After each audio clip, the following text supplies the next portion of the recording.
So I appreciate your capacity to sit in that awkwardness together, because I think it really does teach us a lot about who we are and what we do when everything doesn't go according to plan.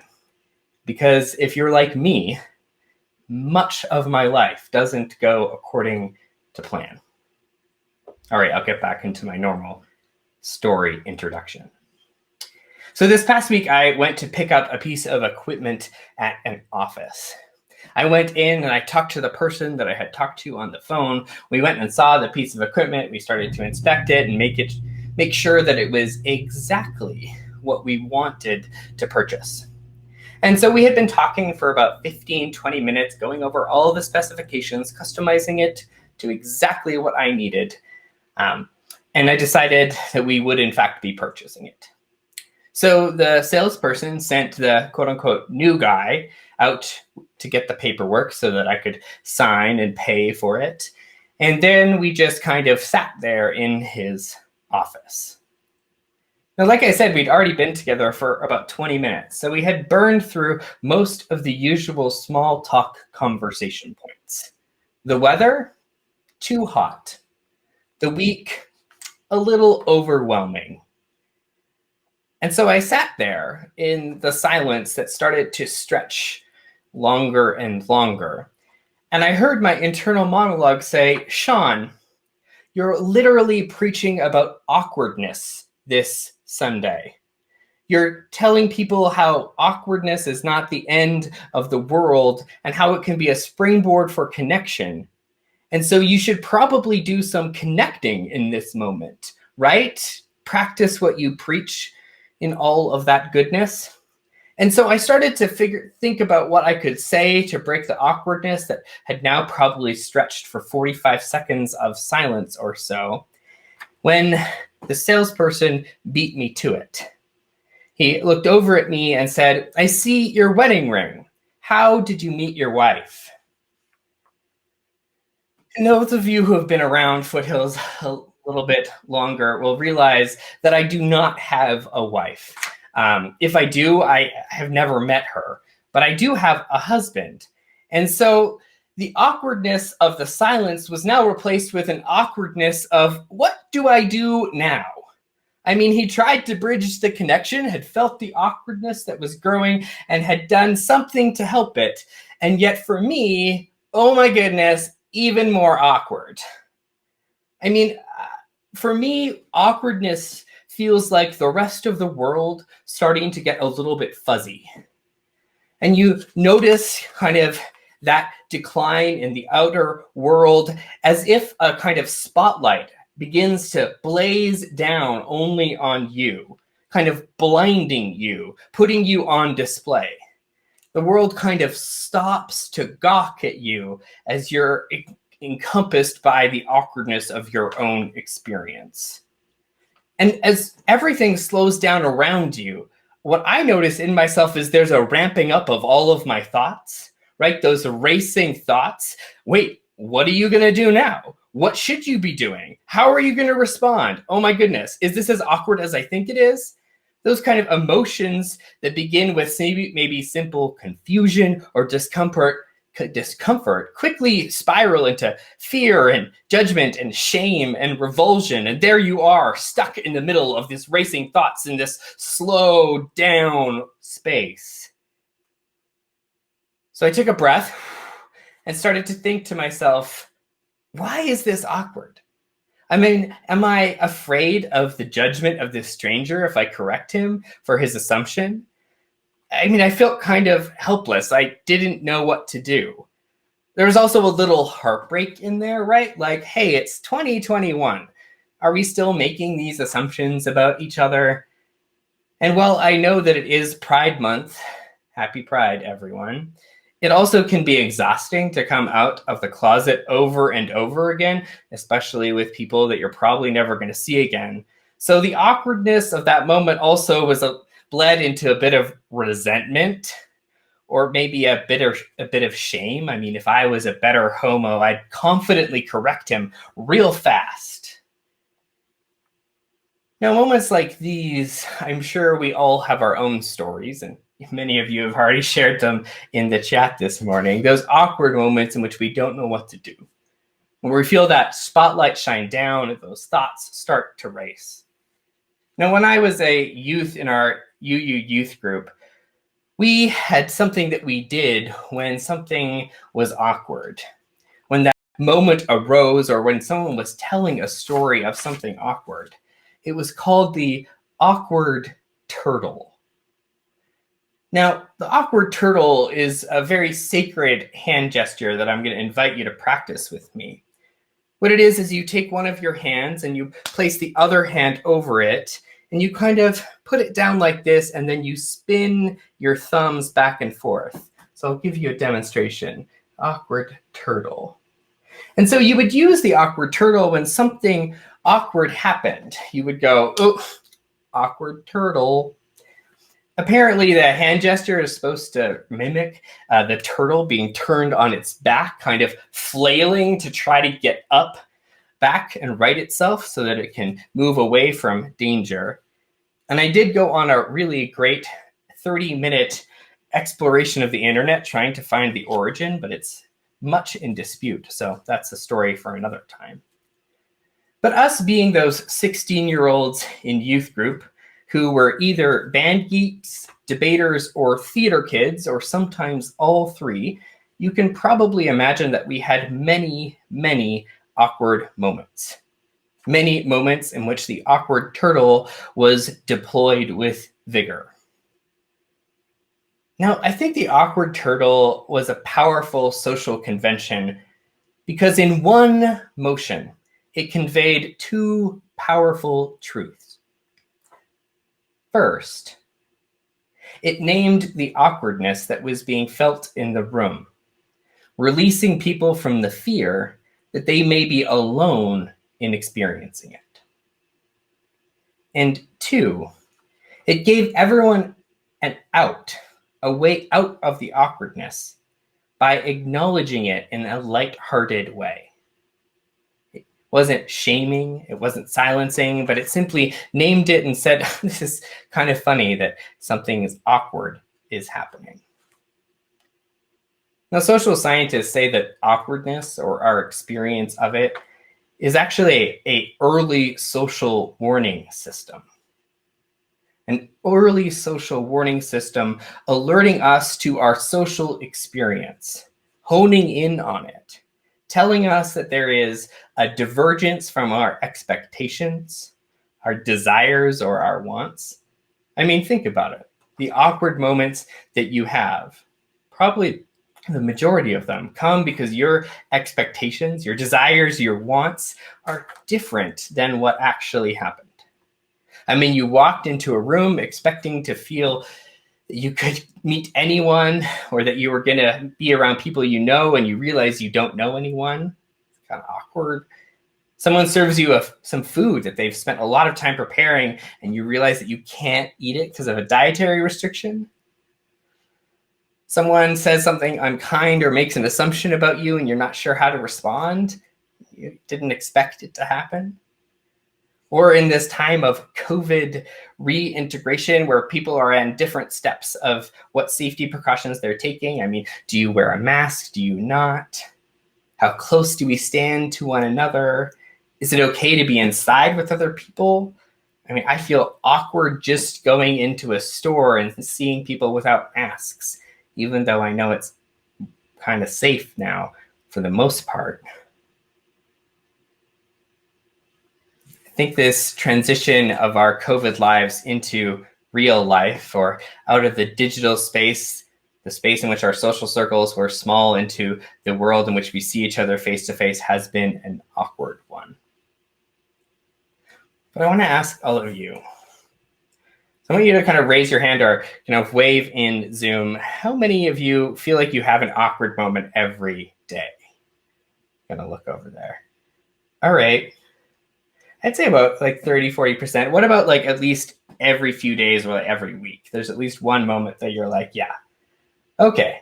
So I would say the majority of us, even maybe that's unanimously, the majority of us feel a sense of awkwardness at least every week. I have one more question for you. I want you to type into the chat where you experience most of your awkward moments. So think back over the past few weeks, even the past few days. Where has it been that you've experienced those awkward moments? Those times in which you're like, ugh, my expectations and reality, they don't exactly match up.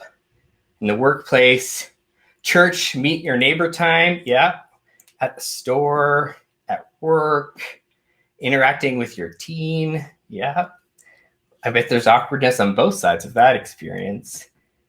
In my neighborhood, when your expectations or what you want to do for the day don't match other people's, when you're talking with our neighbors, when you open your mouth and forget what you're going to say, yes, that happens to me a lot. Sometimes even when I'm preaching, forgetting your mask in the library, I forget things all the time.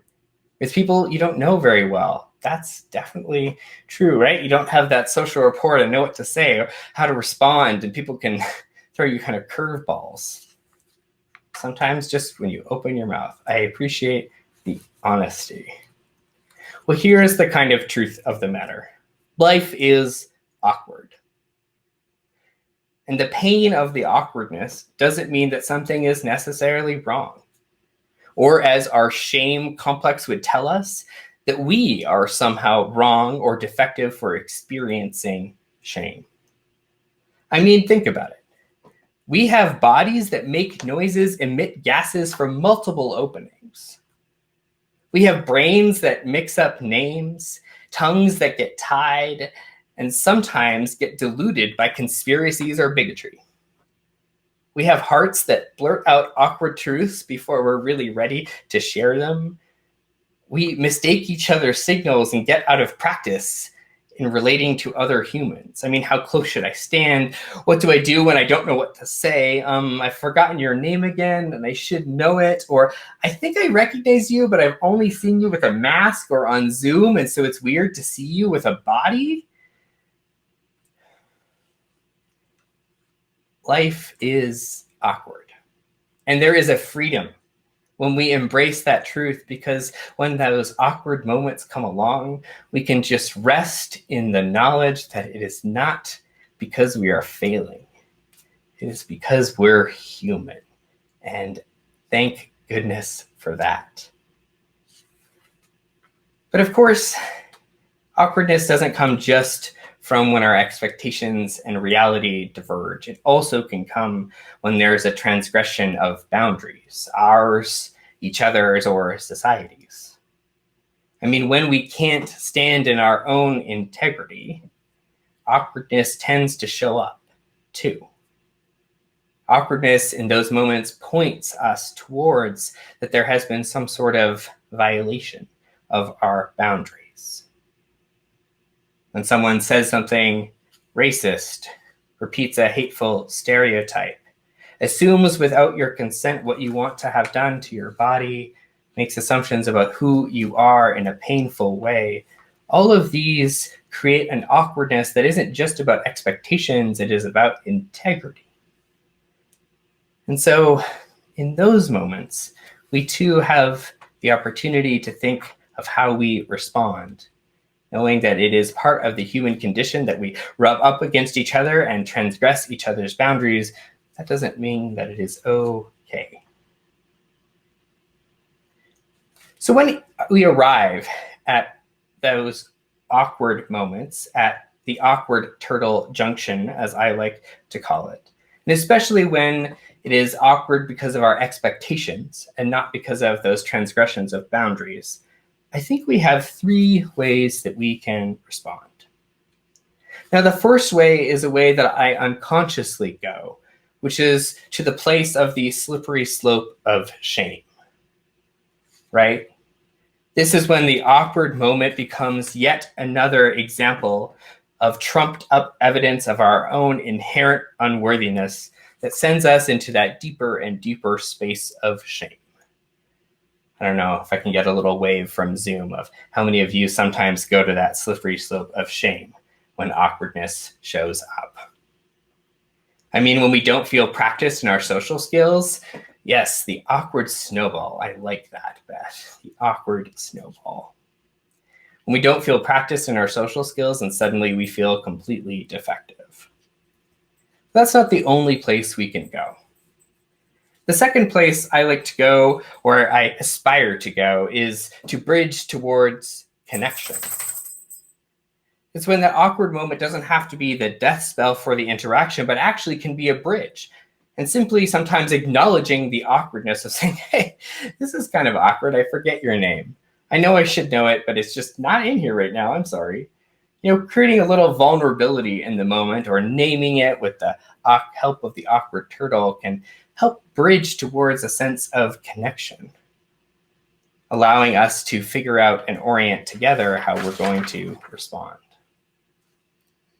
So we can either go to the slippery slope of shame, we can go to that bridge of connection, or we can also know that the momentary awkwardness is not worth sacrificing our integrity, that we can choose the path of integrity, which means sometimes we don't absolve each other of the pain of awkwardness. When someone says something oppressive, something really hurtful, it can be easy, or can be sometimes our first line of response, to just try to make the awkwardness go away. Make a joke, change the conversation. But sometimes we need to withstand the awkwardness and actually sit in it longer. Not giving someone a get out of jail free card, but saying, hey, that's kind of an awkward thing to say, or that doesn't make me feel very good. Not allowing those comments to pass and actually extending the awkwardness can actually prompt someone to reconsider their thoughts and their actions. So here's my challenge for you this week. Don't let awkwardness be the death spell for an interaction, but in fact, allow it to be a chance for growth. So when you notice that you're feeling awkward, I want you to first name it to yourself. Say, whoa, I'm feeling awkward. Second, try to withstand the reactive knee-jerk impulses to dissipate the awkwardness as quickly as possible. And experiment with choosing an intentional response. Bridging towards connection with some vulnerability or wonder. Or standing and staying in your integrity, not allowing someone off the hook because you're uncomfortable with the situation you're in. Now, as for me, I kind of failed at this experiment this week. When the person asked me about my wife, I said, we met at church, which isn't a lie, it's the truth.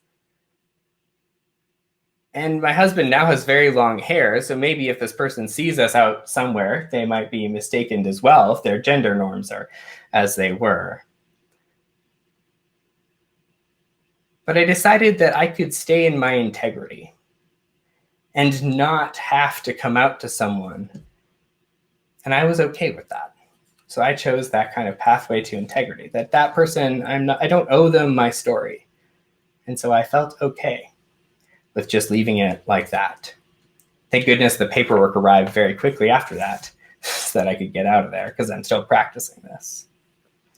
So when you see that person after a long pandemic time, where our circles of connections have shrank and we've been reduced to screens, or our interactions have been muffled by masks, when we forget someone's name, I invite us to risk the awkwardness, to push aside the shame, to say something like, I'm sorry, I really should know this, but what is your name? Because maybe we're in the same boat, actually. Maybe we're all just seeking connection, seeking to stand in our own integrity, but we need each other's help to figure out how. Amen, and blessed be.